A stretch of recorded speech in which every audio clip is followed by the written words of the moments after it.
All right. Happy Tuesday. Got another edition of what the heck's going on in the real estate market this week.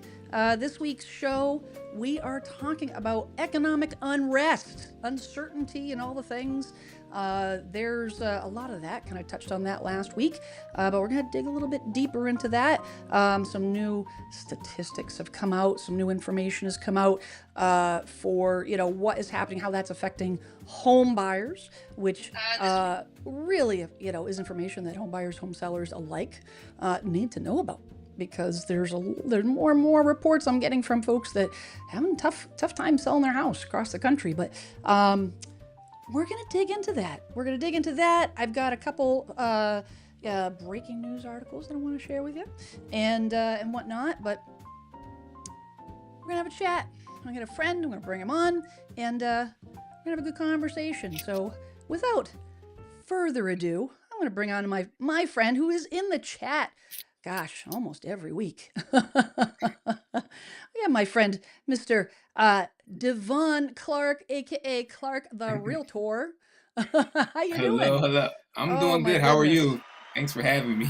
I am, yeah, you know what? Sometimes it's funny because this Stream Deck, there we go. Where we go. The buttons don't work sometimes. I don't understand. How you doing, my friend?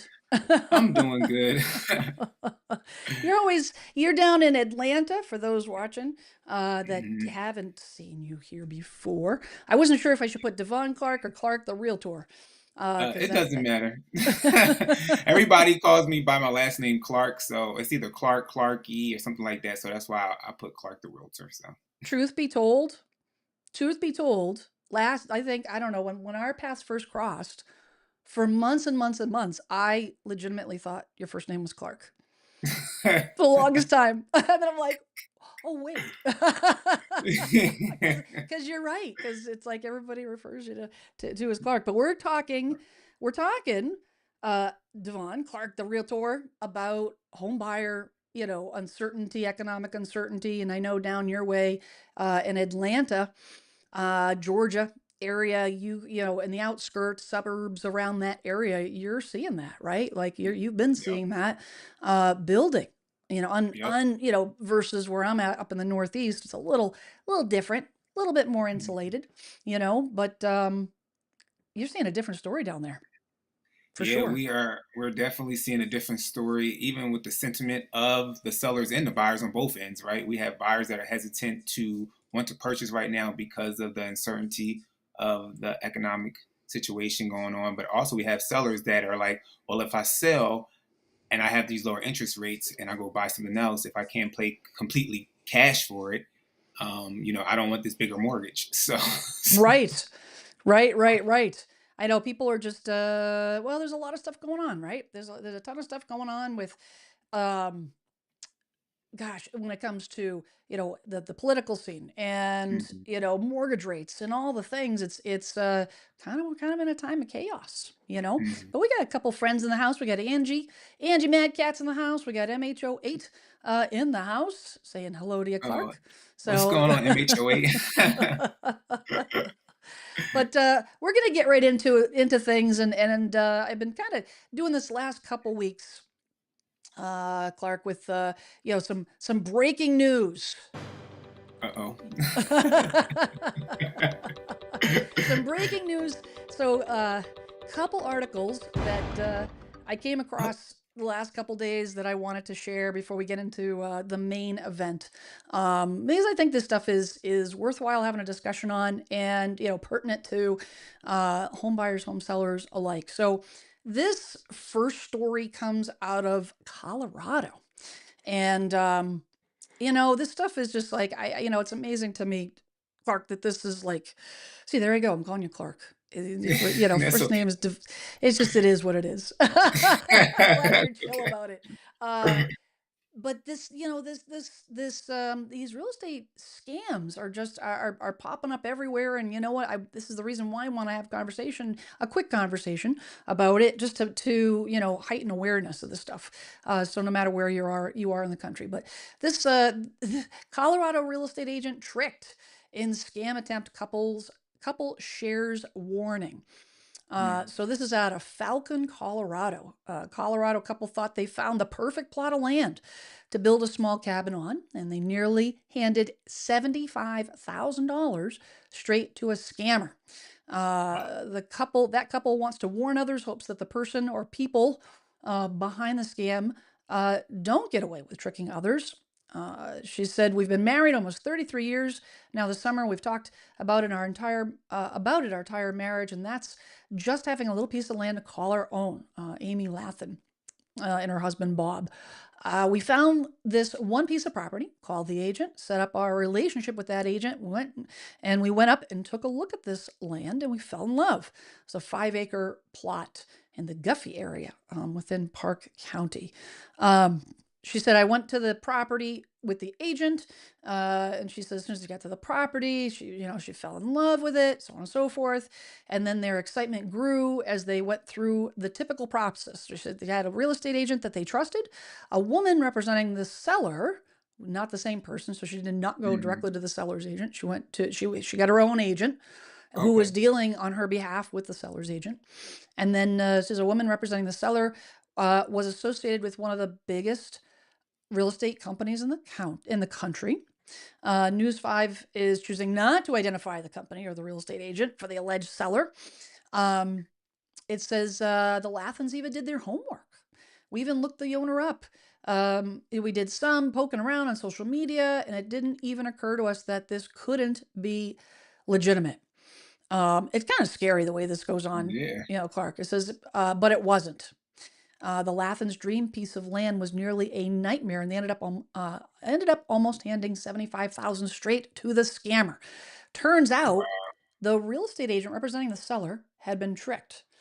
The true Mm. property owner wasn't even involved. The property had been listed for months, and the agent was embarrassed. She said that nothing seemed out of the ordinary. That the scammer worked with her over phone and email. And News 5 obtained the contact information for the scammer, but we have yet to hear Wow. back. Really? Uh, Oh, the unsung hero in the situation was a woman named Linda. Linda to the rescue, who works for Core Title Group. Linda explained that the real estate agent who was working on behalf of the scammer felt something was off before coming to the closing table and asked Linda to dig around a bit more. She said many of our so some states use title companies for closing, some use attorneys. mm-hmm. Massachusetts is an attorney state. Colorado Yeah. must be a title state. And Uh, we're an attorney state too in Georgia. You are. I think it's better, but that's I am biased, I guess. Um, but it says many of the closers, meaning the closing company, the title companies, have caught these things and then stopped them prior to any loss taking place. Um, she said that, but Linda was on this. All the red flags jumped out at her. The seller was not available by phone, strictly by text, email. Wanted to use his own notary. This was a red Mm. flag on I had a similar um, news article a couple weeks ago, and it was the same type of thing where they use their own notary to forge the deed documents, actually The taking document. properties right out from underneath, targeting elderly homeowners. Um, Mm-hmm. they were, of course, out of state, unavailable, so on and so forth. And then they explained, Cooper explained that they have to deal with attempts of wire fraud almost daily. And then they go on to saying that that they did some verification. Cooper says that staying ahead of the scammers has become a full-time job, so on and so forth.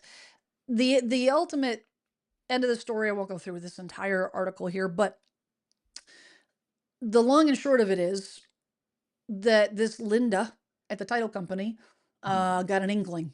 Her little voice Yeah. inside her head said, let's check a little deeper.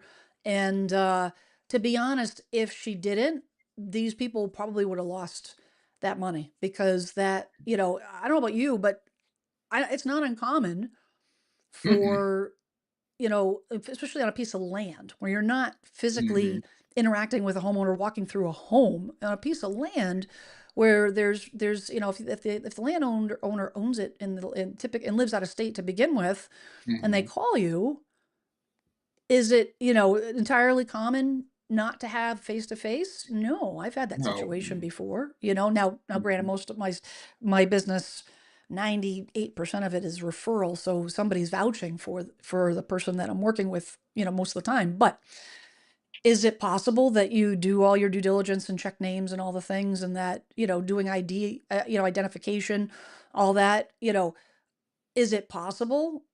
Yeah. Yeah. Mhm. It's just a matter of digging. But have you heard of this in your area happening, seen it, been involved in any of it? What have you seen this happen in any and anything that you've been dealing with? So as far as at the moment, transactions I've dealt with, I haven't seen it. However, on the news down here in Georgia, especially in the metro Atlanta area, this was a big thing. And it wasn't on land per se, it's more on the residential part, where they were doing title and deed fraud down here. So Yep. it was a big thing down here. And it still probably is. They put a couple house bills in place now to kind of slow it down a little bit. And then also you can go to certain counties and you can actually register in those counties to get alerts when any type of your documents are being changed. But I always tell homeowners, if you don't have those alerts on, just continuously, if you can, every couple months, go and just check and just make sure nothing's changing, because people are down here. They can just go online and just sign deeds and stuff. It's crazy. Well, the thing that confuses me on this particular article, though, is that they don't really say that he put the deed in his name. They just said it was like forged identification. You know what I'm Mm, saying? So I don't know. That's the thing that's concerning to me on this, is because of the fact that, if the deed didn't change and it says it's, Tom Smith on the deed, and then this person calls identifying themselves as Tom Smith, yeah. and can you send me, a copy or a license or something? You know what I'm saying? Like how this is the reason why, Clark, that Mm, I'm in the process of trying to get a real ID. yeah. And I have to, like, the documentation. I was born in Massachusetts, but holy cow.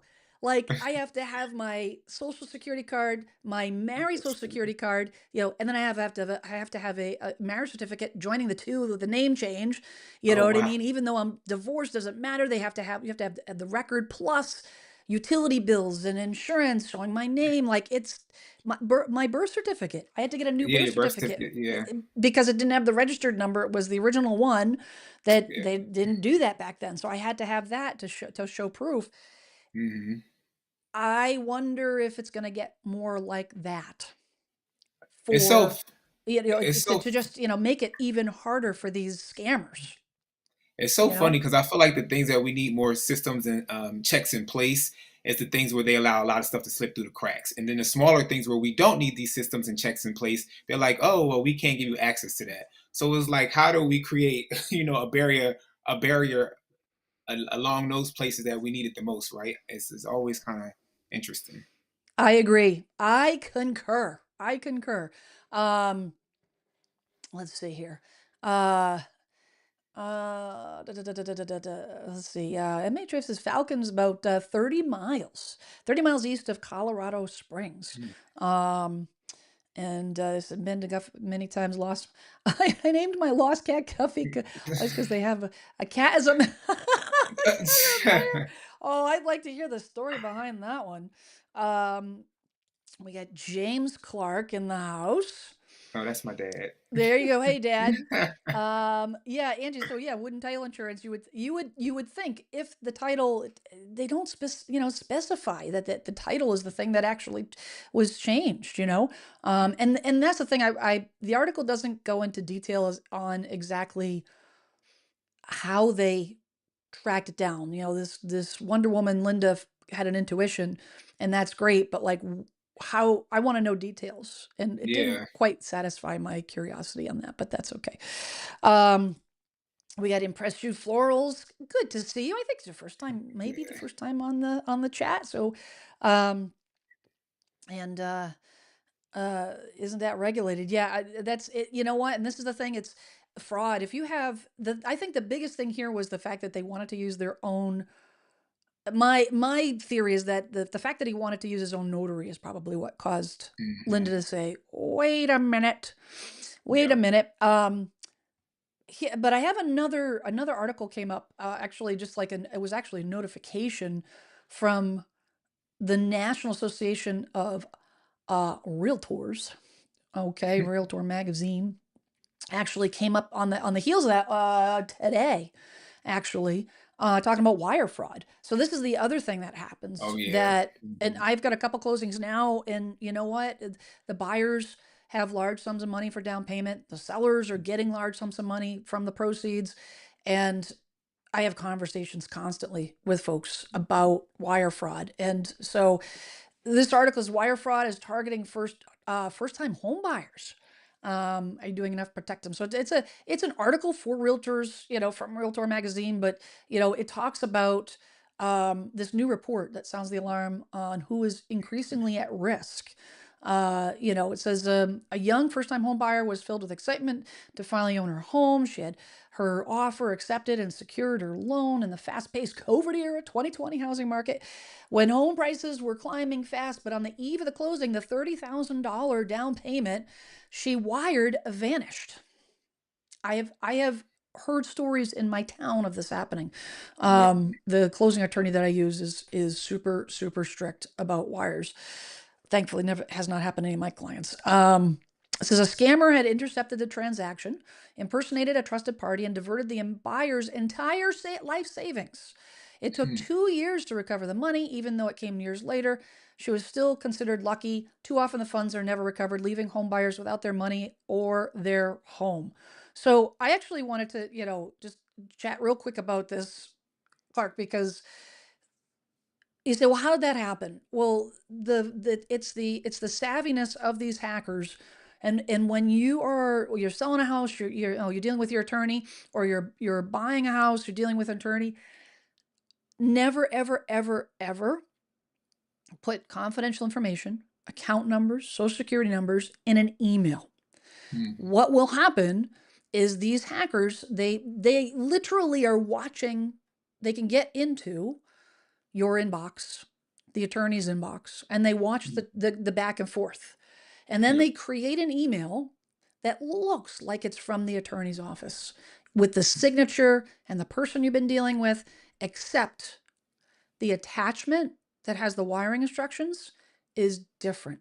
They swap that out. They put their own account numbers in that attachment so that when you fill it out, it looks just like it's coming from the attorney or the title company. You're filling it out. You're putting all the numbers in. You're sending it back to who you think is the attorney. But in what you're actually happening in this particular case, you're basically authorizing these hackers to take all your money. And Yep. the fact that she actually got the money back. We had a situation in Massachusetts several years ago where these home sellers had sold their property, taken the funds, were buying another property. It was $325,000 Hmm. they Wow. lost. They were Wow. able to recoup about 60%, Hmm. but the FBI, even like they, even a high level, is so sophisticated. And when you're talking at a local level, they don't have the Hmm. means to Yeah. find that where that money. It's very, very, very difficult. So this is like a PSA is what I kind of wanted to Yeah. do, because this came to my attention. I said, you know what, I'm gonna touch base on this, because again, if you are gonna be buying, you're gonna be selling, you're gonna be walking away Mhm. with funds, don't give the account numbers, because guess what? Those hackers can get in there, substitute your Mhm. information for their information, and then the attorneys will unknowingly wire that money to them instead of you. Yeah, I always tell people, like, I tell my buyer clients, once you get those emails, always reach out to the local Oh, office, like, yep. yeah, the law firm, and don't go by the number you see in the email. Go by the number that you see online, as far as on Google, or if you have the number from the card in which I gave you from the law office, and call that attorney directly, and just to Yes. verify the numbers. So, I 100% agree, and that's exactly what I tell my folks. They send you a form, and you know what? And this in the day, this is busy lives. The attorneys are not always in the same town. Title companies may mhm, not be in the same town that you're living in. It may not be feasible for you to physically go there in person, but you can take that form, fill it out, leave your personal information off, sign the authorization, scan it, whatever, or return it, electronic signatures. You hit the finish button. Goes back to the attorney's office. Then you pick up the phone and you say, and that's I do that all the time with like, so if my CPA wants my social number, whatever, I will say, good, I'll call you in a minute, and I give it to them over the phone. I give the account numbers when I'm speaking directly to the person that I want to give the information to. So you know how it goes. You know Yep. how it goes, Clark. The more you know. Oh my goodness. We've got let's see. James says, is there a safer way so that this can be avoided? Cashier's check. Of course. Absolutely. The problem with that is just timing. And that's Yeah. a lot of reasons why people will do wires is because, either timing or just logistics. So I had a seller that was selling in Massachusetts, buying down in Florida. So and this just recently, they literally were on the road. They weren't even here for the closing in Massachusetts. They signed the necessary documents, got in the car, drove down to Florida. A couple days later, property closed. And then they had the funds wired. If they waited, now you're driving down the East Coast with a big fat cashier's Checking check. your You could check. deposit it, but now you're Yeah. like, how do you deposit? You go from Massachusetts to Florida. Hmm. How, you could deposit into a Massachusetts account, but now you've got to deal with the transfer into a local account. And if you're buying a property in Florida, it's just how much time does that take? And Gotta if you take want to get down there for the closing on the purchase, again, logistics. So there's a it. lot of reasons why a wire makes sense, but you gotta be smart about it. Yeah, I even tell people at the closing if they're a seller, I'm like, make sure when we're sitting at the closing table and the attorney gives you the wire numbers, don't make sure you're right on point with all the numbers because if it's one number off, it could go somewhere else. It can go on the cloud. It can, kind of just be in the middle of somewhere. You're like, wait, what happened? As So, my mother still says, she's like, well, who is this cloud? Where do I see the cloud? I'm like, look up. Oh, it's in the desert somewhere. That's where it is. Oh boy. Emitting massive amounts of radiation for all the servers. Oh, yeah, yeah. All right. Well, we're talking about economic unease, Mr. Clark. So this Redfin article came out a couple days ago. Record high cost economic unease are stunting this spring's home buying season. And, I talked a lot. I talked about, touched on this last week, in terms of the consumer confidence index that came out for April and, what the trends that they're seeing. And it's not just one thing. It's not just the administration. It's not just tariffs. It's not just mortgage rates. It's not just home prices and affordability. It's all these moving parts that mhm. people are like, whoa, whoa, Nelly. And certain states are feeling it more than others. Mhm. So it says the median US monthly housing payment hit an all time high of $2,868 during the 4 weeks ending May 4th. That's due to two key factors. Home sale prices are up 1.8% year over year, and the weekly average mortgage rate is 6.76%, down slightly from mid-April. But elevated well above pandemic era lows.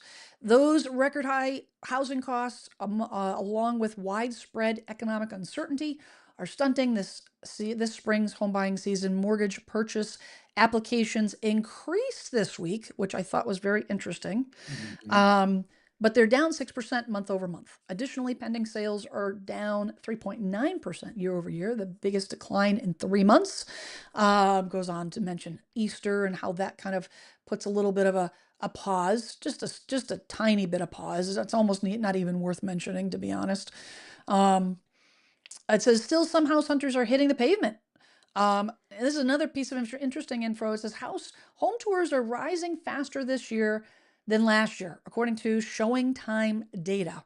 It says, and Redfin agents in some parts of the country report competition for turnkey homes in desirable neighborhoods. Well, I had mentioned this last week that, you know, referring to a group of agents in a particular agency is not enough data for me. Exactly. That's not right. Agreed. Like, Yeah, I agree. you want to poll all the major real estate agencies to give me a better data set. Great. But you're polling just the Redfin agents. That's not good enough. However, Hmm. Showing Time, which is a showing service that we use a lot in Massachusetts. Do you guys Yep. use Showing Time Yep. We down use here? it down here too. Yep. Hmm. Okay. For those watching, basically what that is a tool, we pay for it, the agents pay for it, and it essentially just handles the agent to agent showing communication. So Hmm. if an agent wants to show my listing, instead of them picking up the phone calling me like they did in the back in my day, that was the only way you could do it. Yeah. It is way more efficient and a lot more Mm-hmm. and useful for tracking and Hmm. keeping the seller in the loop, because they can Hmm. call the showing time. Showing time sets it up for you, follows whatever instructions I give it, Yep. and then it'll send out, automated follow-ups to the, agents. But it's not, the buyers aren't involved, the sellers aren't involved, in the sense that, the agents have to request the showing to showing time, and showing time lets me know, and so on and so forth. So because it's a pass through, that's a good amount of data to show what kind of activity. But here's my thing, Clark. Home tours are rising faster than this year than last year. That can be interpreted two different ways. Yeah, I was about to say that too. Because that could be, you could take that and say, "Oh, well, that's because and this article kind of insinuates that, but there's more house hunter more and they even say still some house hunters are hitting the pavement." Okay, Hmm. so right, but are there more tours because there's less people buying, because the home sellers that of the properties that they're looking for are not pricing the homes properly? So it's not that Hmm. they don't want to buy them, they just don't want to overpay, Pay. Yep. because Hmm. those homes are not priced in alignment with whatever the market value is now. Yep. So you have 10 properties to choose from, and if they were all priced properly at market value, poof, now you're not going to have as much traffic, Hmm. Yep. right? But if you have Yep. 10 properties that are all overpriced because the market shifted in the those home sellers, the pricing, I'm not going to blame it on the home sellers, but Hmm. because it's not always the home sellers, the agents giving them bad advice and all the things, Hmm. but the prices on those homes are not in alignment with what the current market value is. So is that home buyer more, are there more? No, there's no, not necessarily. It could be just that they're ready to buy, but I don't want to pay, I don't want to pay what you're asking. So Yeah, I was going to say right. something similar too, in the sense of I don't know if it happens in your market, but down here in Georgia, you'll get some people that'll put pictures on the MLS, and then when you get to the house, it doesn't look like the pictures. So Yes. what? Yes.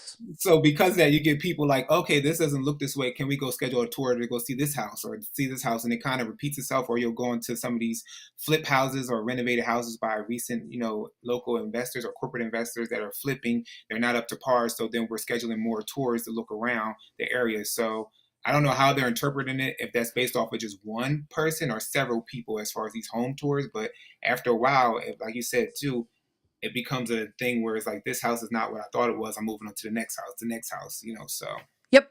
No, and I've been in situations where, I've seen, I've been, and I'm sure you have as well. It's like, you get to the house, and, the MLS pictures, the pictures that they go out to Zillow and all the things, show beautiful green grass, yeah. all Hmm. nice landscaping, everything else. And then you pull up to the driveway and you're like, wait a minute, check the numbers. You're like, okay, it looks like the same house, but then you get there and it's all dirt or burnt Yep. grass, or and Hmm. I will say that is another, like, a PSA for home sellers. When I fully believe in proper editing and really Hmm. professional, having a professional make those pictures look the best it can, but they've got to be realistic. Do Yep. not allow your photographer to artificially create Hmm. landscaping. Yep. Yeah. it's a good way not to sell your house. Hmm. Because then Yeah, they're that's like, what I. right? Because then they're like, Yeah, they that's get what a I tell the bad, photographer. Yeah. yeah, then they get a bad taste in their mouth before they even walk through the front Hmm. door. You Yeah. know, it's frustrating. Maddie B says, cashier's checks can be altered or forged. When I did this, I was handed wire instructions from an escrow officer, took it to the bank, called them and read out the numbers before making the transfer. Super, super smart. Super Yes. smart. Um, Karen says, absolutely, photos are deceiving. I am searching south of Atlanta, and a lot are overpriced. I am ready to buy, but haven't found the right house. Yeah, it's a lot over. A lot of things are overpriced. I'm not sure if she's looking at resale or new construction. The new construction now, depending on what area you're in, they're actually price lower than the resales. So it's kind of like knocking things all over the place now. So it's It's interesting. interesting. You got to be careful. I was reading an article earlier today.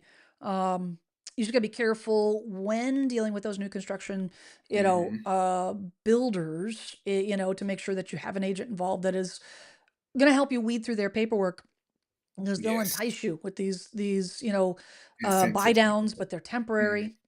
Hmm. And you're like, oh, I can afford that payment because of the buy down, and then you find out it's only like good for a couple years, 3 years. Hmm. Then you end up in trouble and all the things. You got to be super, super, super careful. Yeah, you got to be really careful, and then also don't. I know they'll tell you when you get to the closing, as far as those new constructions, that hey, the taxes will change in a year, but sometimes people can't really see the full estimate of how much it might really jump. So it's like you got to be mindful that if you're buying one townhouse community, but there's another one up the street that's comparable to it, go and see if you can see what their taxes might possibly be over there in that townhouse community that's kind of Yep. comparable, just so you can see where your taxes might end up at as far as the following year. Because sometimes they're short and that escrow comes up short, and then you're paying into the escrow. And people That are like, what the heck? is such good advice. That's golden right there. Because um and they do this here, but they don't do it. Not every lender does it, and not every state does it. But my lender, they require on new construction, they do exactly that. They actually, they don't look at it for face value, because the for face value is for land only. It takes about Yep. a year for them to create the, that valuation. And then, but at that point, now you're charged back taxes, because Yep. it's like, if it takes 6 months to a year for the assessor's department to say, oh, this house is now worth, $600,000 or whatnot, and you've been paying on the land only, which is maybe like 100,000, they're not going to be like, "Oh, this is a gift, and you get to live Exactly. there for six months for low." No, they're going to be like, "Where's our money?" And Yeah, now they're like, you're short. so what the banks do here, because if you put less than 20% down, and maybe it's even a little bit more, they will require you to escrow taxes. Oh, wow. And when doing that, if they're escrowing taxes, they will automatically escrow an estimate of what the taxes will be. And then if it Mm. ends up being too much, they refund you, you know? Oh, that's good. I think it's not a bad, I think it's a good way to go. Yeah, that's good. Angie says, been keeping up with houses in Chattanooga. I always love saying that word. Chattanooga, Tennessee area, and in many are lowering their price. Hmm. It's happening. Cactus Lonesome. I love that handle.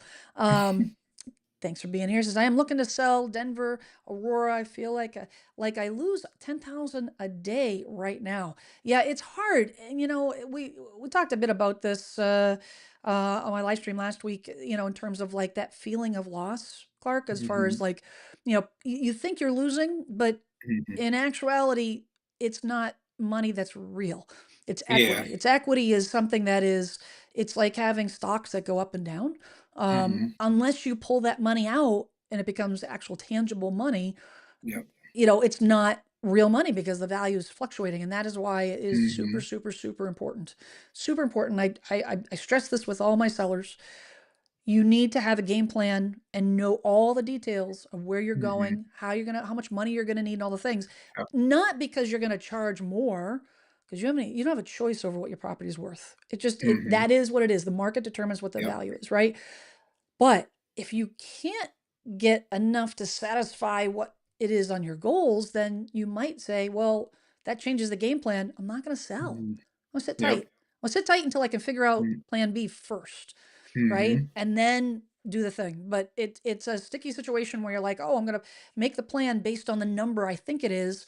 And then you get in too deep and you're Yep. like, I have my heart set on this property that I want to purchase, but now the number on the first step isn't right, Nothing right yet. and it's just it puts you in a pickle. Mhm. So yeah, do the homework, do the homework, do the homework. Yes. 100%. Um, let's see. Cactus Losum says Nashville area isn't dropping much. Uh, Mhm. Interesting, interesting. It'll, you know what? There's changes coming across the country, and I think that will change. You'll be seeing more change slowly. Yeah, we're seeing Um, a like down here in Georgia, we're seeing like I mentioned at the top of the show, we're seeing a decrease in prices depending on where you're at. Some yep, stuff is still overpriced depending on the areas you're at too, because certain areas people want to kind of get into because of school districts, because of the location. So they get more inflated as far as the prices, but then you have other areas where the prices are slowly declining. yep. But then I also tell people, because down here it'll say that our average home, or like the average home price per se, has gone up some more. And I tell people the reason why I'm seeing it is because more people are purchasing higher price point houses, like $1 million houses, 800,000 houses, 900,000 houses, and they're not really purchasing the lower entry level houses. So the average, because they're doing average, not median, they're doing average, and so when you do the numbers with the average, you're going to get a bigger number. Yeah. So actually, you know what? You bring up a great point because the median and the average is super important because a Hmm. median, not to get all geeky on numbers here, but it's important to know that like the average is exactly that. You have 12 homes, and if you have, one home that's, lower price, two homes that are middle of the road, and seven that are high end, well then that skews what actually Hmm. is happening. Now the average is going to be higher, but it doesn't actually give you a good picture of all the other homes on the market, whereas the median weighs it out, so it gets you a Hmm. true, it's not an average, but it is a true average, right? The median price is going to give weight to, like, so if you have one house that's been on the market for 3 years, which happens, you get that white Yeah. elephant that nobody wants, and it's way overpriced, and Hmm. what that'll do is that skews the average number for everybody else. But a Hmm. median takes that into consideration and puts equal weight so that it just becomes another number. Do you know what I Yep. mean? I guess that's, if you are in mathematics or economics, you're probably yelling at the TV right now or yelling at your phone because you're like, Jen, that's not the whole story. I'm just trying to make it simple. The way I can digest it, right? Digest Hmm. it. Um, let's see here. Let's see here. We get Teresa Panic Ives first live. Combo's great. When do you go live so I can mark my alarm? 6 p.m. Eastern Standard Time every Tuesday. Every Tuesday, 6 p.m. Eastern Standard Time. God willing. I think 2 weeks I won't be on. I've got my daughter's graduating high school. I can't believe it, Oh, Clark. nice. I know. It's kind of crazy. So it's all the end of the year stuff. And she's got something Yeah. on Tuesday night. I'm like, Okay. it is what it is. It is what it is. JM says, if there are zero pictures of the basement, garage, etc., always terrible when you show up. From my anecdotal, yeah. So I'm like split on this because sometimes I'll walk through a property and if there are things that I don't, as a listing agent, I don't necessarily want to show online. For Hmm. example, I had actually the video I did last week. I made note of that. There was a picture of a garage, and if you have Hmm. a garage with a lot of tools, Yeah. and tools are expensive, I don't. I don't know that unless there's something very, very specific about that garage that's really going to help as a selling Hmm. point. Otherwise, I don't want to put my seller at risk and for Yeah. theft because you're advertising to the free world all your expensive tools. Hmm. If the basement is unfinished, cluttered, nothing really to Hmm. look at, I won't take a picture of it because Yeah. why? It's not really, there's not a selling feature. Yeah, But I agree. And then But sometimes you have some sellers that'll say, "Hey, even if we take all the pictures, I like the sellers to we'll take the pictures, we'll go through them together, and we'll say these are good for the MLS to showcase." And sometimes the sellers will pick what they want and what they don't want. Sometimes some of the sellers say, "I don't want the garage," you know. So yep. All right, so I'm getting corrected here. Eastern Daylight Savings Times. You know what I'm going to say? 6 p.m. East Coast time. Is that fair enough? East Coast. You are correct, and I am incorrect. And the whole daylight savings times and all this stuff. It's just we're not in standard time. All right. 6 p.m. Massachusetts time. Is that okay, Clark? yeah. 6 p.m. Massachusetts time. And you can pop it into Google and figure out what time it is in your area. This is the key housing market data. This is more from that Redfin article. Is week ending May 4th. For all you Star Wars nuts out there, May the 4th be with you. I know I couldn't get enough of that. As Star Wars, I'm not a total geek, but I kind of am. Grew up on it. Watching Empire Strikes Back from the back of my parents' station wagon in a drive-in. Okay, if anybody remembers that, chime in on the chat. But in any event, this is just year-over-year change. So I kind of highlighted the different changes, like median, we're just talking about. Median sale price is up year over year. Median asking price up. Look at these differences, Clark. 6.4%, it's up. The sale price 1.8%. That right there tells you there's a huge gap in reality, right? Yeah. The sellers are still, looking at comparable properties that are reflecting a market that they're not in anymore, Nope. right? This shouldn't be that big of a gap. It wasn't that big of a gap. The median monthly mortgage payment's gone up, pending sales down, new listings up, active listings way up, 13.6%. Month supply of inventory. So month supply, for those watching, is month supply of inventory is if the spigot was turned off and no new listings came on the market at all in your area. And given the current buyer activity, so how many homes are being sold on average, on a given day, given week, how many buyers are out active in your area, how long would it take to sell every single one of the homes that are on the market? If no new listings were introduced today, how long would it take given the average buyer activity? A healthy market is 6 months. Typically when we get to 4 months, right, Clark? Well, 4 months, 4.5 months, we start seeing the tide change into a more balanced market. And when we get up to like 6 months, over 6 months, now we're in a full-on buyer's market, which we haven't seen in years. Yeah. Years. 3.9 months is significant. And to give a point of reference, like in the areas in the Northeast, so I'm up in Massachusetts, in my area, in my town, we're still hovering below 2 months. Oh wow. Yeah. Okay. It's very, very low. COVID was like half a month, 2 weeks. It was Wow. ridiculous. So we've grown more Yeah. inventory, but that's why our prices, that's why we're not feeling what you folks down on the South Coast are feeling. So, yeah. The southern states, even into California, moving up the coast, the West Coast, even, starting to feel that pressure, even heading up a little bit up right in your area, in the Atlanta area, feeling that pinch. So Yeah, we're all that over the month place. supply, what's that?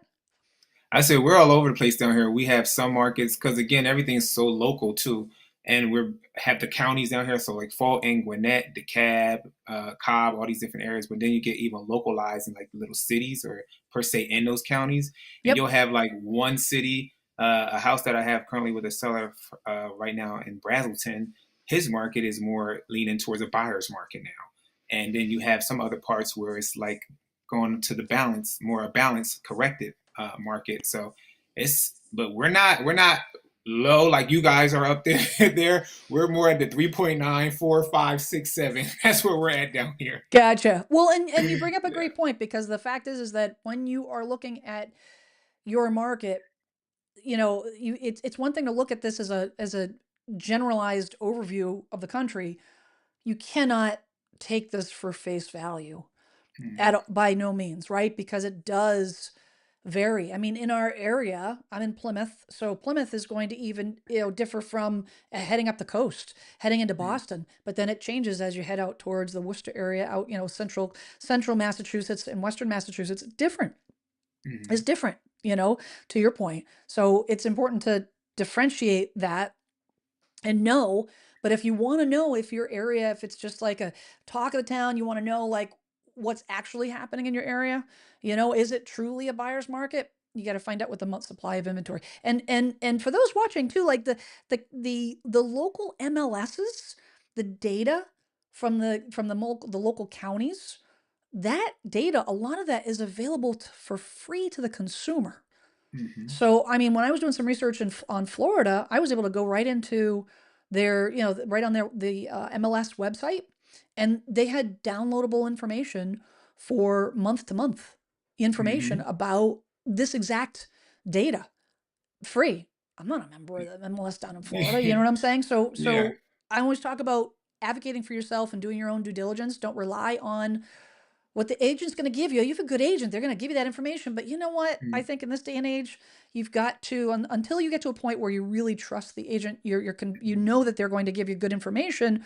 Maybe relax a little bit. I think you could do your due diligence these days, right? You got to do Yeah, the I thing. agree. Mhm. We've got median days on the market have gone up. Share of homes off the market um, in 2 weeks gone down. It kind of goes hand in hand. Share of homes sold above list price down, and average sale to list price ratio is down slightly. So Mhm. definitely, the month, it's definitely slow shift for sure. Um, let's see what's going on here in the old chat. Oh, we got some activity going on here. I don't want to ignore you guys. Let's see. I'm gonna catch up to where I was. Um Franklin says, how do you see the New Jersey seller market? Well, if my friend Jackie Baker was here, she'd tell you. Yeah. It's still bonkers. Mhm. Right. It's just bonkers. Um, high demand, high Yep. demand, low inventory is the name of Mhm. the game. High demand, low inventory, but talk to an agent in that area for sure, for sure. Um, See, Mary Jane Gibson says something people forget is the price of your if the price of your home has dropped, so has the price of one that you're buying unless you're moving to a different market. That alleviates the worry. So you bring up a great point, and just something for perspective to think about for perspective, right? It's if you are staying in the same relative market, even if you're moving to another town in your area, but if that town is in the same, relative appreciation, spectrum as you are, you're Mhm. 100% right. The only difference would be is if you're selling down here, you're buying up here, the Yeah. shift 1% here is a lot more than 1% here. So it's going to Mhm. be a little bit of an, a give and take, but the reality of it is you do have to look at the market. And I tell people that, if you're moving out of state, you Mhm. definitely want to look at that, moving, say, out of Massachusetts, where Mhm. you're on the higher side, and moving down to Florida, Mhm. Texas, Arizona, Nevada, like you're actually getting ahead because their prices are softening Yeah. substantially, whereas ours are still appreciating, not as fast as they were, Mhm. obviously, during COVID, but they're still appreciating. Do you concur? I definitely concur. I agree. Let's see here. Angie says, "Yep, not showing my garage." Oh my goodness, we got everybody is on the same page. Yes, yes, yes. You guys are so funny. You guys are just ET. Phone home. Just phone home. Sign in at 6 p.m. ET. Phone home. There we go. MHOA says we still have a drive-in Denver. Actually, we do too Hmm. on Cape Cod, which is about 30-minute drive for us. Oh, Or so, nice. 30, 40 minutes. There's a down in Wellfleet, there's a drive-in. Far and few between. Hmm. Far and few between, but they're still kicking. Oh, wow. Hmm. Um, let's see, is the New Jersey market going to be down? I I don't have any data for that at all. Yeah. I Yeah. don't suspect that it will because the demand is so high, but who knows? Who knows? Yeah. There's a lot going on down there, and Jackie was talking about was it a Netflix operation? Oh, yeah. Down, I Studio? think. They're building a studio Mm-hmm. down there or something, and Mm-hmm. that's going to create way more demand, drive Mm-hmm. prices up even higher.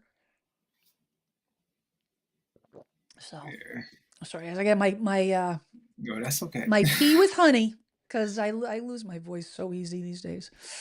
Um, let's see, buyers. Buyers are buying what they want, and the sellers are nervous. Yeah, I think some of them.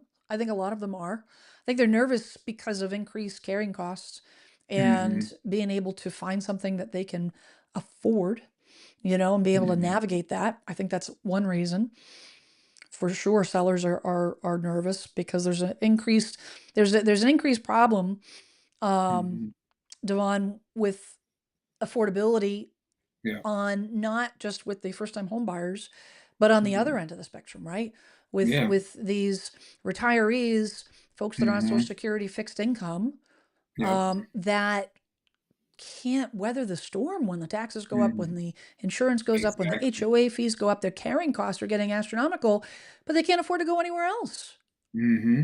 So if they're Yeah, and sitting that's on a ton of equity, but what are you gonna do? You do a mhm. reverse mortgage, which I hate, which I think are Yeah, dangerous. You know, yeah, that's I think yeah, reverse mortgages you gotta be super careful with those.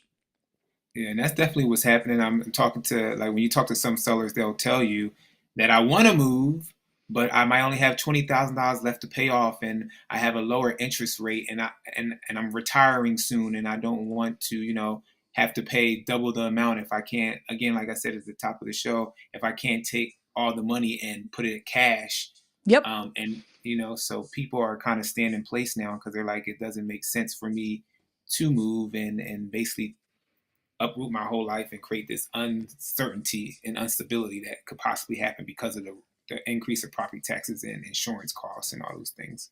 Well, there was, I mean, the report, the Consumer Confidence Index report that I read last week came out, and people are pulling back on all these major purchases right now because Mm-hmm. maybe not necessarily that they can't afford it, but they don't know what's next. Mm-hmm. So they're like, I'm going to play it safe because if the cost of goods goes up and because tariffs make things more expensive, if that even happens, we don't Mm-hmm. know, right? Mm-hmm. May never happen. Who Mm-hmm. knows? But if the cost of goods goes up, I want to still be able to buy groceries, right? Exactly. What if, the cost of healthcare, the cost of, the list goes Mm-hmm. on, right? Yep. What if my insurance goes up? What Mm-hmm. if? And they're like, you know what? I'm going to take a step back because I want to get myself shored up, especially if they have battle wounds from the great Mm-hmm. financial crisis. Yep. If you have scars from that period of time as a homeowner, and you're Yep. looking at someone that has a lot of scars, and I've been pulling back big time with all Mm-hmm. my, extracurricular, eating out and all that kind of stuff. Just why? Not because I'm trying to build a shelter and, what do you call those, pepper or whatever. Shelter in place. And not to think that the worst is going to happen, but just to be smart and so I can take care of my Mm-hmm. family, right? Yep. Because the worst, if the best case scenario is that nothing happens with the economy, and we end up coming out of all this crazy turmoil stronger, well then I have bigger reserves, and I'm prepared. Mm-hmm. That's not such a Yep. bad way. That's not a bad place to be. You Mhm. just don't know. That's the big Yep. thing. We just don't Um, know. JM says, I can see both sides on the basement garage. I just want to know that it's not complete garbage. You can take a photo from the inside of the garage looking out with the doors open, no stuff. Yeah. So there are a lot of ways. I mean, I've used like, I've done blurring on Okay. things. I've had sellers cover stuff, if they have, like, for example, on a gun safe. I Mhm. recommend, I did this, mentioned a couple videos actually where you take buy one of those big wardrobe boxes, right? And you Okay. cut it and you put it over the safe. Mhm. Now it doesn't look like a gun safe. It doesn't look like a gun safe on pictures Mhm. online. It looks like a moving box, plain and Mhm. simple. And you could do that with anything, right? You take, bed sheets or whatever, cover up tools and things like that, just to dress it up and disguise it. Totally could do that.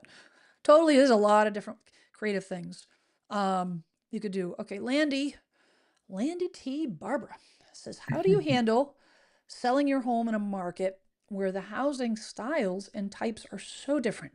On my street, we have homes from trailers to single family homes on 14 plus acres. So the what I typically do, because we have in our area, I mean, Plymouth is 102 square miles. It's huge.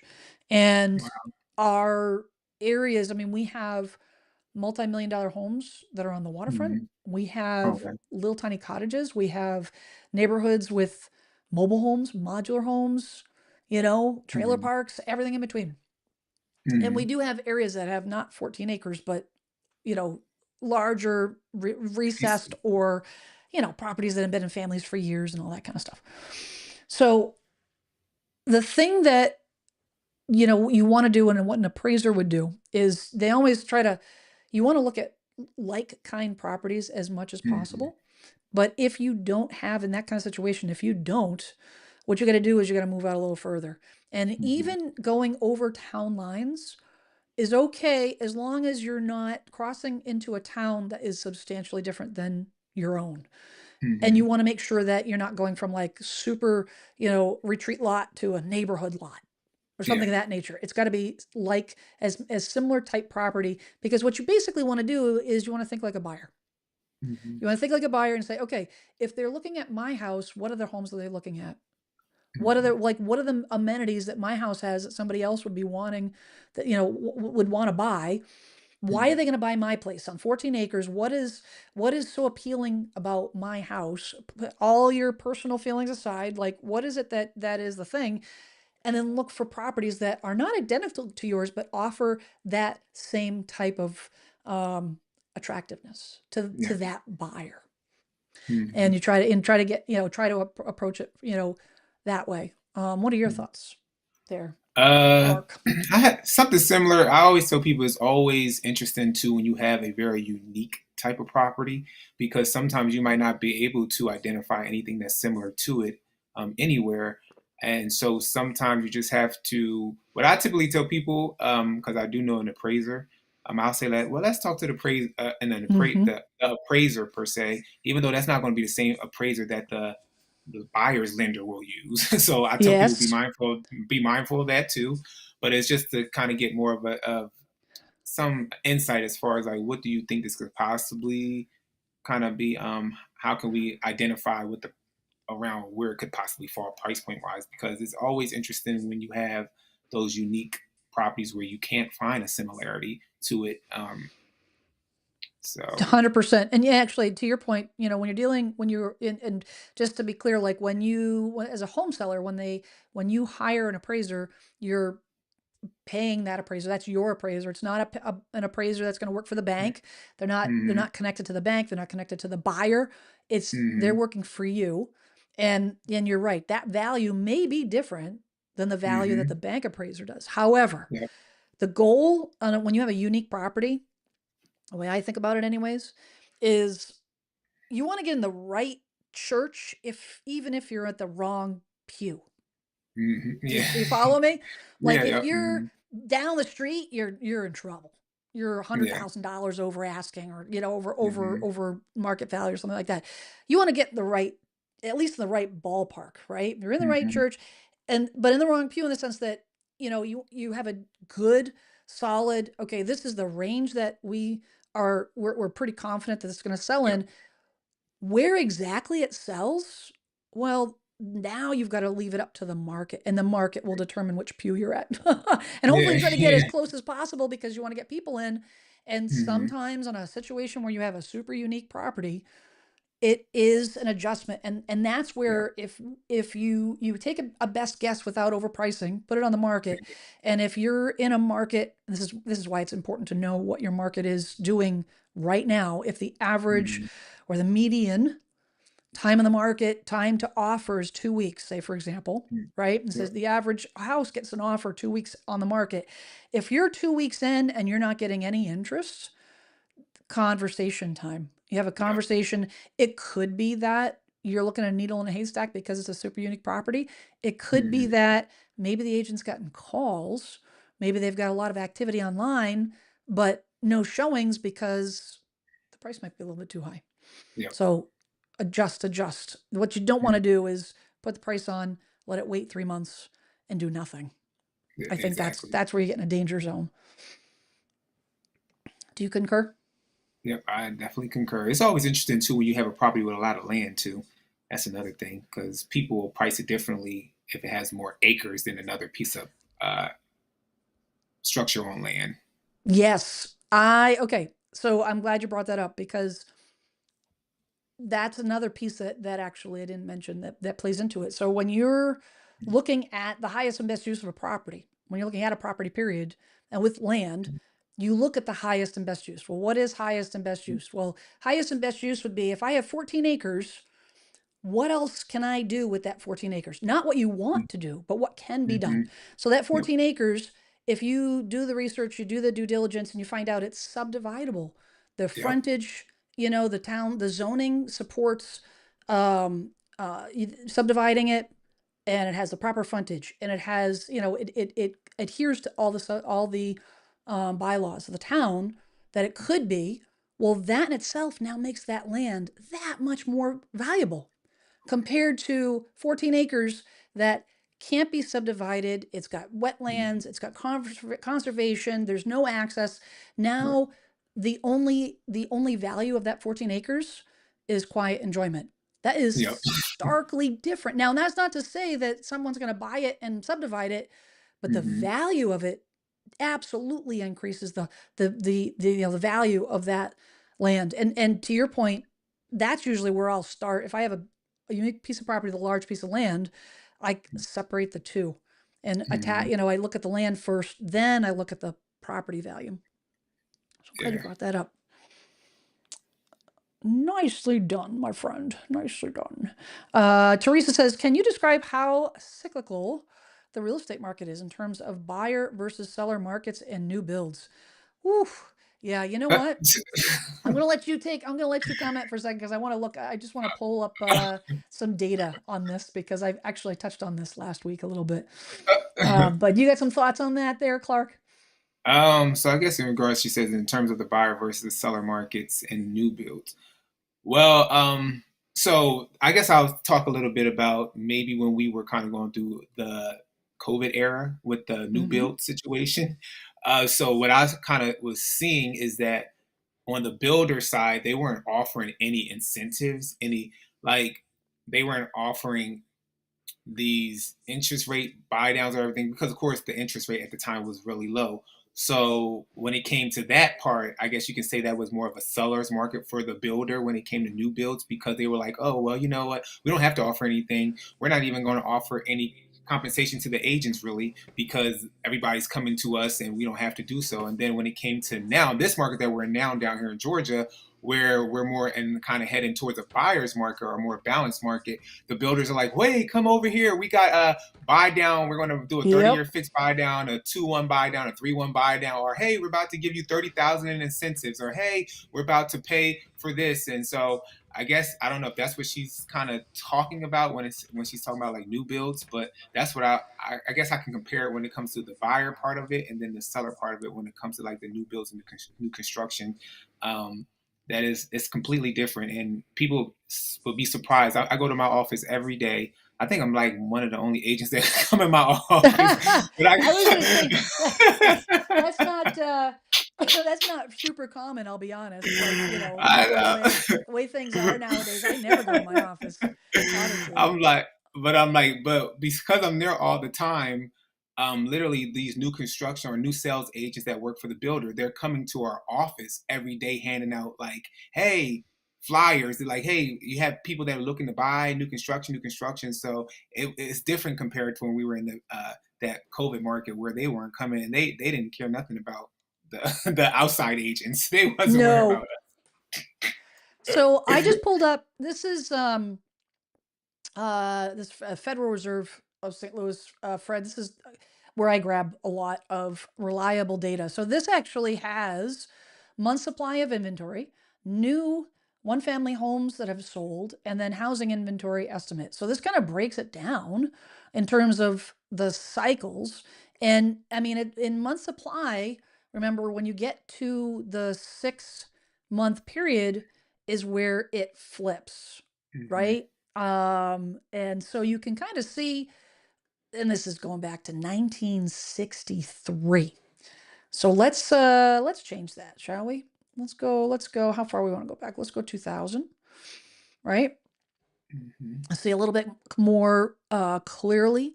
So we've got month supply of new homes in blue, right? And then we've got one month supply of new homes, new one family homes sold, housing inventory.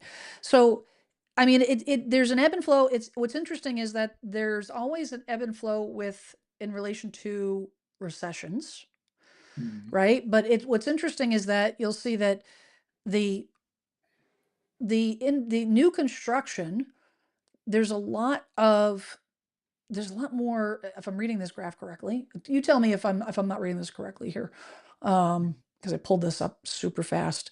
Um, Davon. So I think that the Yeah. blue line, right? The blue line is It's, going to represent mm, new homes, new one family, new fats. So it seems so the new construction would be there's a little bit more um more ebb new and flow with construction the new market. construction because of overbuilding. I'm Yeah, yeah. trying to get my I got a lot of stuff going on up here and I'm No, having you a got hard it. time You got, translating out here, which is kind of yeah. like the way my brain sometimes gets short circuited. So I apologize. People watching are like, what the hell is Jen talking about?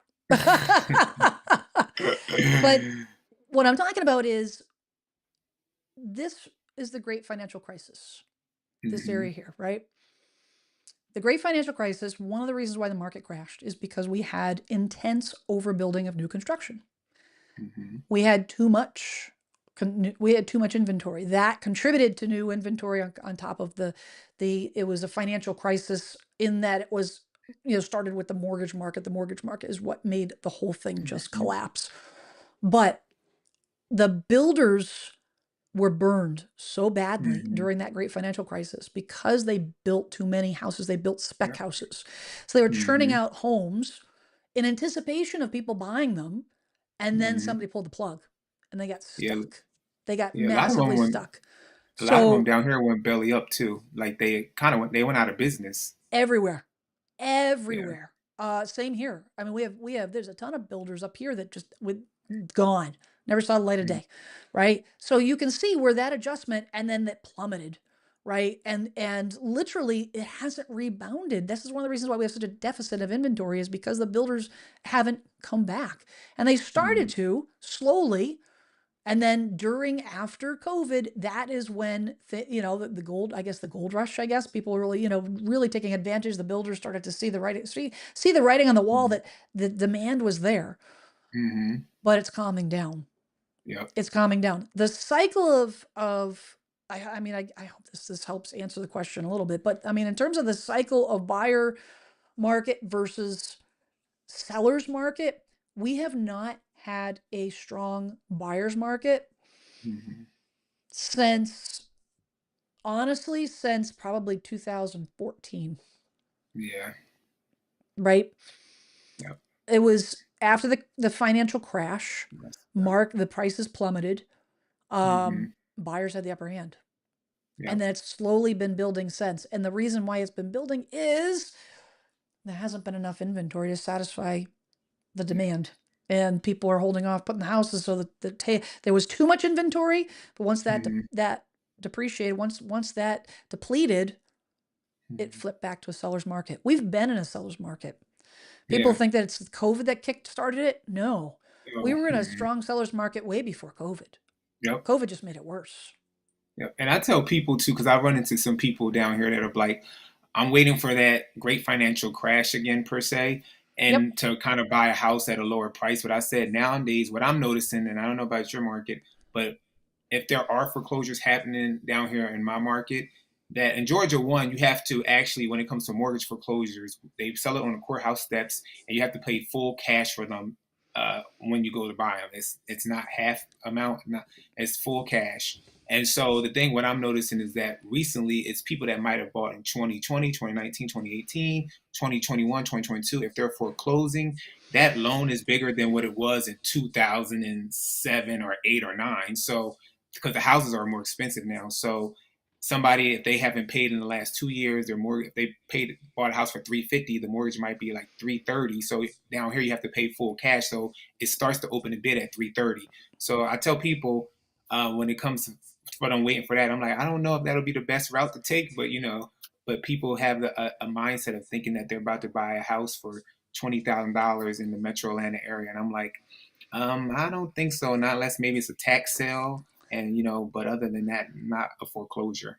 No, no, no. I think that the thing that I would, that I want buyers to keep in mind is that the banks that are selling these properties, they don't, they're not in the business of being real estate agencies. They don't want these Hmm. properties. They also don't care what the note is. They Yep. want to make as much money as possible. It's a business. So Hmm. you foreclose, you owe $250,000. The house is worth 400.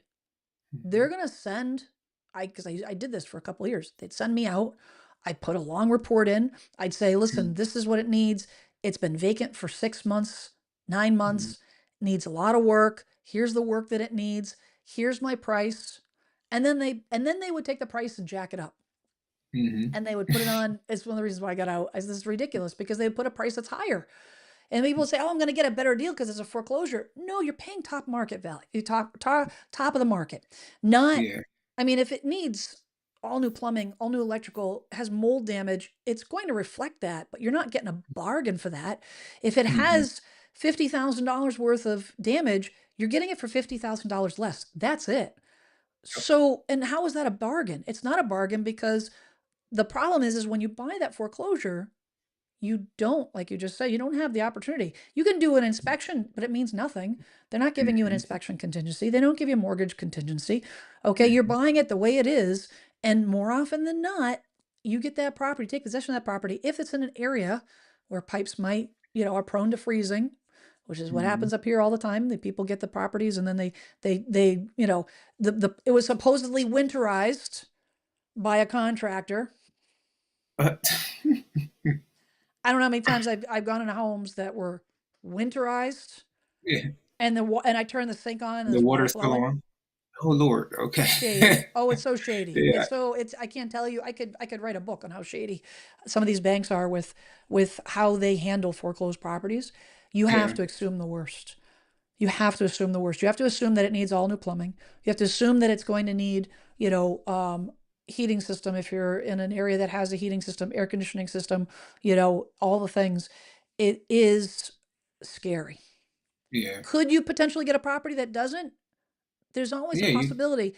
The Yep. problem is, here's the problem, Devon. Here's the problem is that it's how the system works. So you can't Hmm. afford the mortgage, so you walk away, you leave the Hmm. keys, right? And a lot of homeowners did this. Deed in lieu of foreclosure basically Yep. means you willingly give the deed back to the bank and say, Back "I to the bank. can't pay it. I'm not going to fight it. Here you go." And Hmm. now it sits in a file on the banker's desk for 6 months. That property was in decent condition, but a Hmm. vacant house, houses are not meant to be vacant. They are not meant to be vacant. Hmm. Fluctuations in temperatures, right? Yep. critters, Mm-hmm. people that shouldn't be living there decide to Yep. make home, right? Mm-hmm. Vandalism, all the things. You get a property that needs nothing, and now 6 months, 9 months later, you got a headache, and you Mm-hmm. don't know. Yep. So please, please, please, everybody, be careful. Be very, very careful when it comes to when you're dealing with something like that. Um, I wanted to just touch on, since we're talking about home buyers and the housing market, what's going on with expectations and the stunting of the market. Um, the Gallup, you've heard of Gallup polls, right? Mm-hmm. So Gallup actually came out with some data last week. Housing market Okay. perceptions dampen home buying intentions. Less than one third, well, a third of non-home buyers expect to buy a home in the next 5 years. It says home ownership appears to be further out of reach for non-homeowners. In the U.S., 2/3 of these Americans report being priced out of the market, and the smallest percentage recorded in years say they expect to buy a home within the next 5 to 10 years. More generally, Americans remain broadly skeptical about the housing market. This is the consumer confidence indexes that I was talking about. It says broadly skeptical about the housing market, as they have been since 2022, with the majority saying it's a bad time to buy a house. The only issue I have with that, Davon, is there is the a bad time there. It is not appropriate. It's a generalized saying to Mm-hmm. say it's a bad time to buy a house. Mm-hmm. The only time's a bad time is when it's a bad time for the For you as a buyer. per. Yeah. Yep. For the buyer. If it was a Mm-hmm. bad time to buy, why are there tens of thousands of homes being transacted as we Yeah. speak? Yeah. That's what I'm about to Because say. there's always going to be the timing is always going to be right for someone. It Exactly. all depends on your situation. You might be in a Yep. situation where you're like, you know what, I don't have to buy right now. I'm not feeling Mm-hmm. good. I don't have a lot. I'm financially, it's making me nervous. Don't do it. Yep. Yep. Don't do it. Pull back. Now, buying your first house is always going to be a little nerve wracking, but Mm-hmm. if you don't have checks and balances and you're not, confident in your financial position, don't do it. But to say it's a Mm-hmm. bad time, and the argument I would have, Devon, is I have a home seller, who is aging out of their house, or Mm-hmm. their spouse passed away, or they want a better quality of life because they want to be near their kids or their Mm-hmm. grandchildren. Yep. Is it a bad time for them to buy? No. No. Mm-mm. Why? No. Because time's a ticking. As Yep. soon as I hit 50, I was like, that clock got really loud. I was like, oh my God, I'm like halfway to death. No, no, Like more than halfway. no.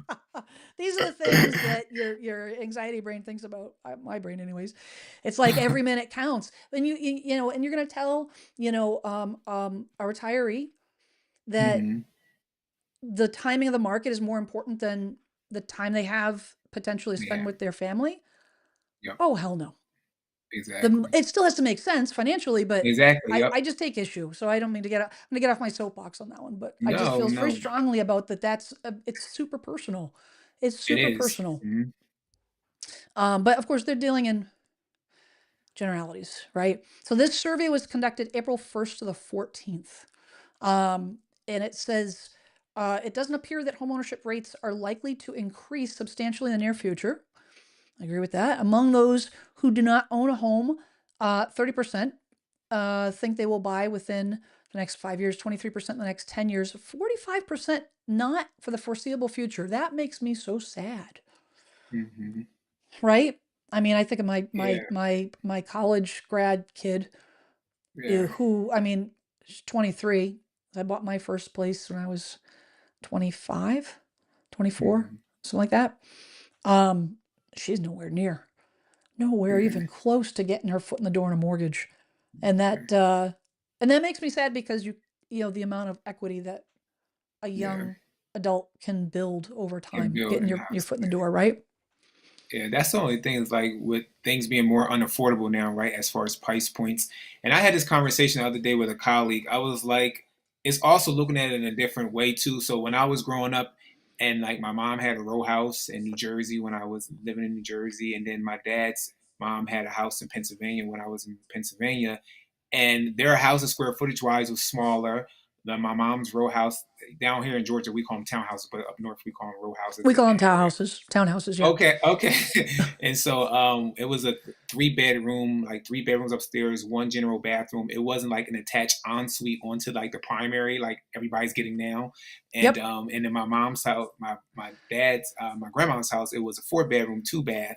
And the square footage was smaller. It was like 1,700 square feet, 1,300 square feet. But now everybody wants these 2,000, 3,000 square foot houses. And I know that builders are building stuff like that now too, which is making prices more expensive. But I tell people sometimes, if especially as the younger generation, sometimes it's okay to start smaller to build your way up. Of course, you don't want to go into a house that needs a lot of work. Of course, we want it to be structurally sound, have, the roof is good, the foundation is good, the systems are good, Yep. everything is in place per se. But we want to start somewhere, and then we can also, maybe go inside and do your own touches to your own house, and then as you age out of it, and as you hopefully grow in your career and you establish more income, then you can be able to, move your family up to the next stage. But I think sometimes we have to look back. We have to have a starting point and an ending point, and not just jump straight to. Because a lot of people now that I talk to, they're like, "I just want my dream home right away, and I'm staying here forever." And I'm like, "Okay," I'm like, "Okay." So it's like it's no growth there, So No, I think the thing that I don't, I feel like every time I hear myself talking like this, I'm like, oh my God, I'm turning into my parents sitting on the rocker in the front, front step, front chair, like "Eh, back in my day, it's like, but back in my day, you waited and you hmm saved, hmm and you got what you got, not because you were like, "Oh my God, I love this so much. I love so much." It's like, no, I love it because it's a stepping stone and it's better than what I had before. And it's not hmm where I'm going to stay forever, but it's progress, from a Yep. 300 square foot apartment to a townhome. That was like a hmm 1,000 square feet. I was like, this Yeah. is the bomb. This is a Taj Mahal, right? And then we went from that because we were like, my husband and I were like, okay, well, we're ready to, but it was like we were 7 years married, and then we were like, okay, it's I guess time to like get serious about life and have kids or whatever. You know what I mean? I wasn't we had a lot of time having fun, all the things.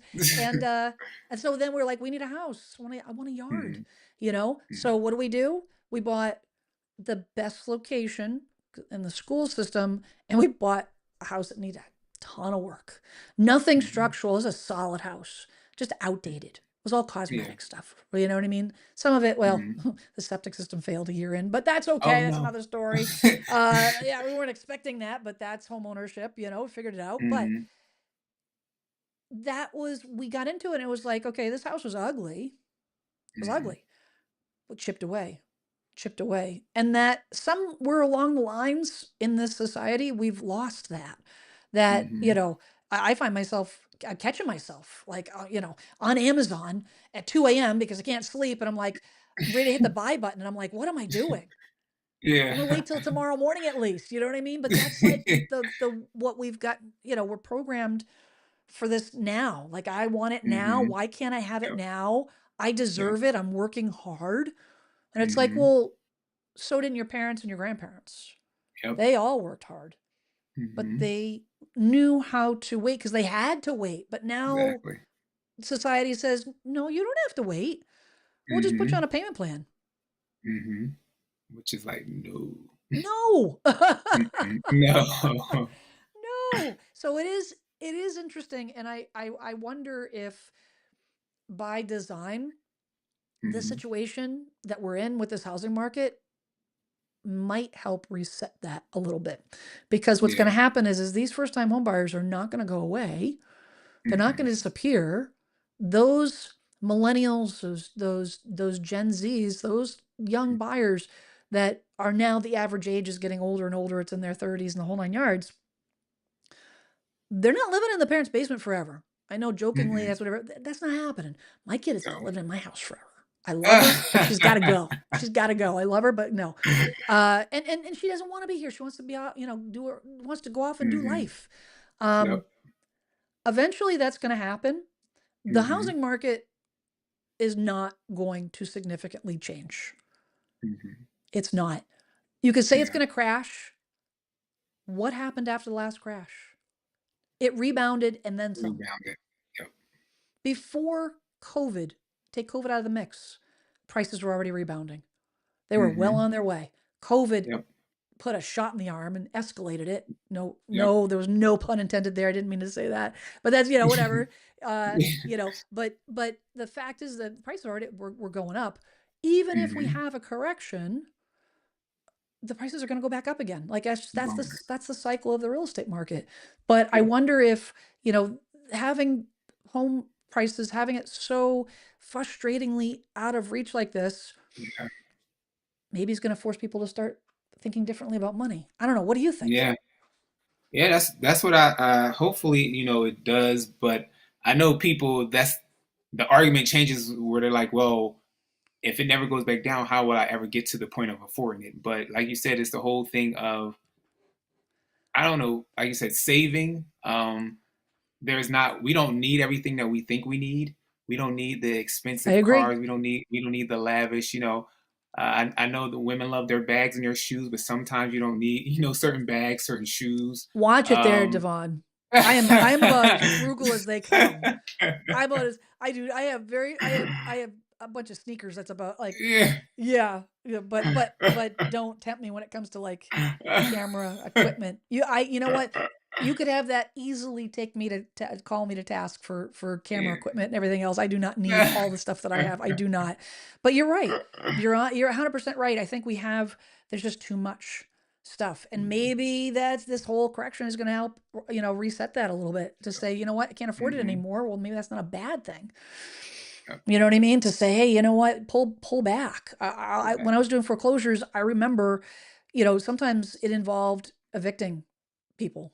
Mhm. I hated it. Never went there alone. I'll tell you that much. Yeah. Never know you knew what you're gonna walk into. But more times than not, I'd pull up and they got like a beautiful car in the driveway, and Mhm. they're being evicted from their house. Yeah. This doesn't add up. Mm-mm. Um, if you know things got crazy during the great financial crisis, like I wasn't untouched. I didn't Mhm. manage the money properly. I have many scars. Almost lost my house, but I'm telling you right now, we pulled out all the stops. Stopped buying. Like that was it. Non-essential? Nope, don't need it. Yeah. Yeah. Save the house. Like you just prioritize, right? You Mhm. know what I mean?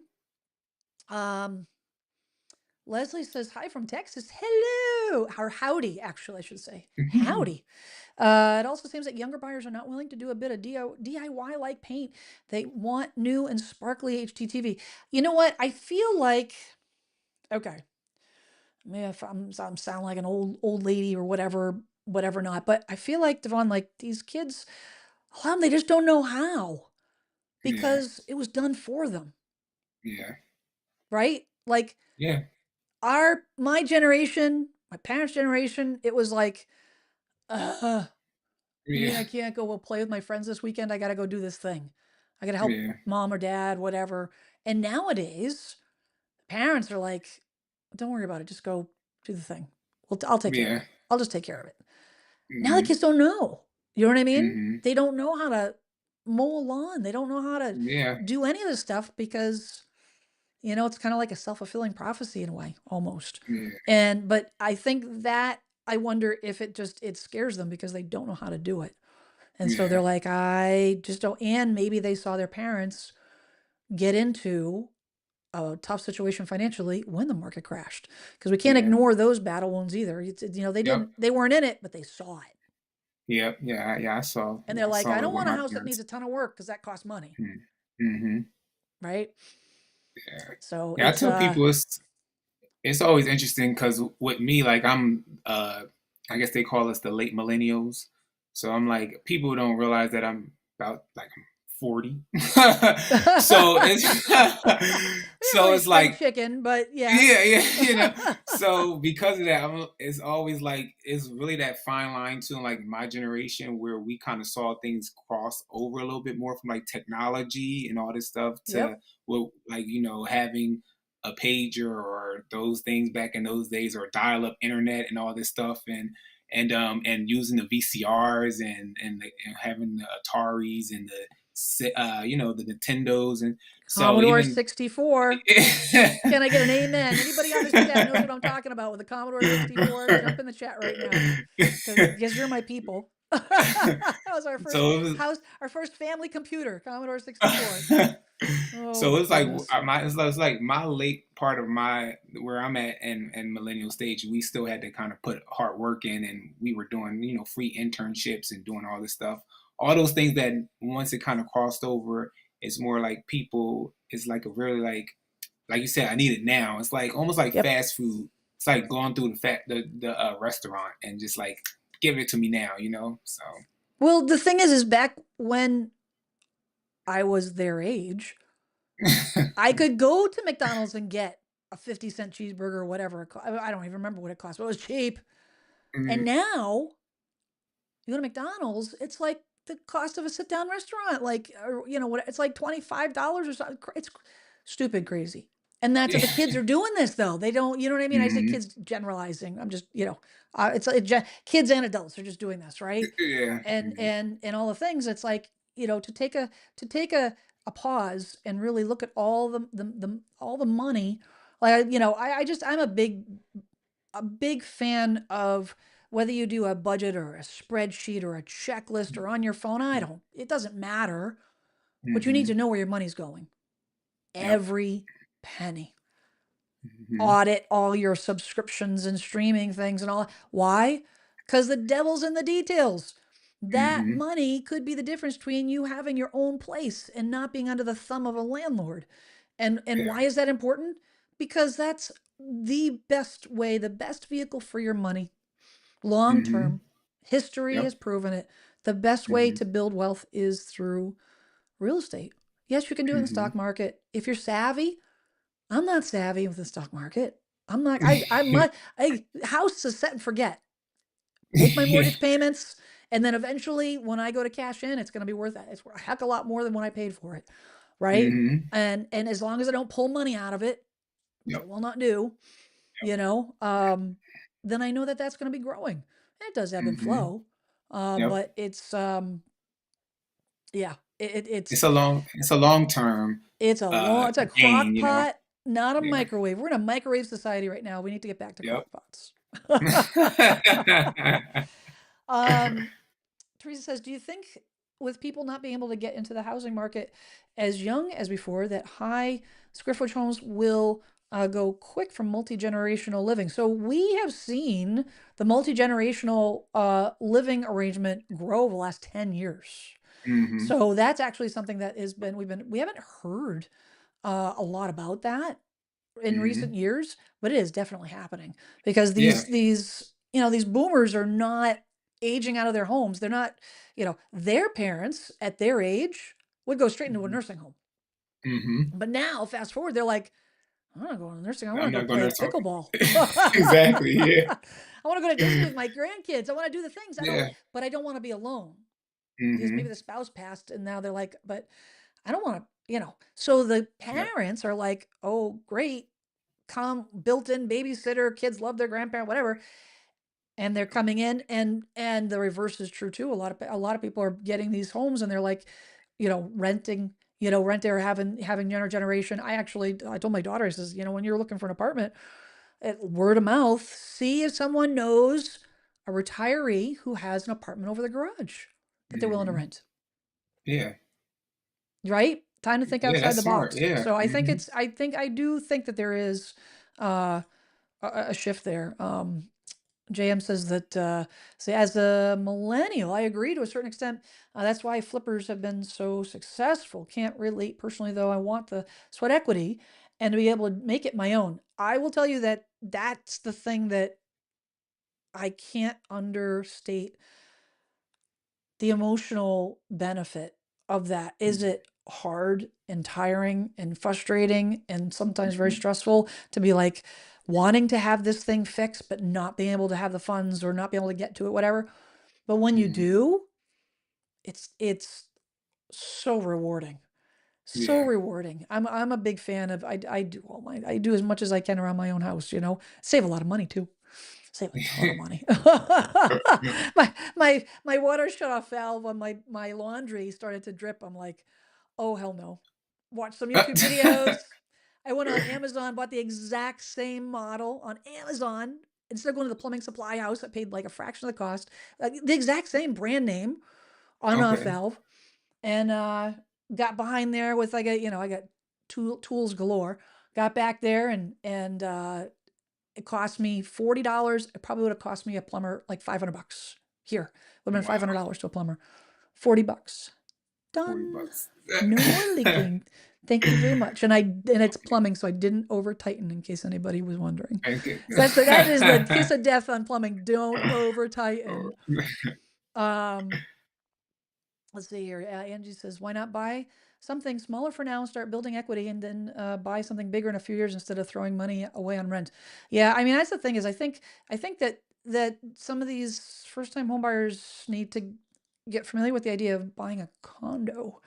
And condos in Florida are different than condos in Atlanta or condos in Yeah. Massachusetts or condos in Texas. Like Mm-hmm. condo living, yes, it's HOA, but if you're not in an area that has a reason to have exorbitant HOA fees because of climate and all the things, Mm-hmm. it's a great stepping stone. You don't have to get one into a community that has amenities, so that keeps Mm-hmm. the fees down, but not having to typically the condo fee covers everything from the studs out. So typically, Mm-hmm.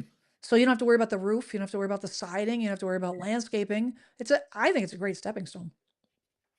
So, Yeah, you got to start somewhere to yep. get to where you ultimately want to be. 100%. Angie says we bought a foreclosure in a great neighborhood and pretty much did everything. Now we're selling it. Looks better than ever. Fantastic. Mm. Fantastic. Well, hey, this has been a great chat. You know Yes. what? Clark, the realtor, I am so happy to have you on today. I thank you so much for taking time out of your No busy problem. day for sharing No your wealth problem. of knowledge.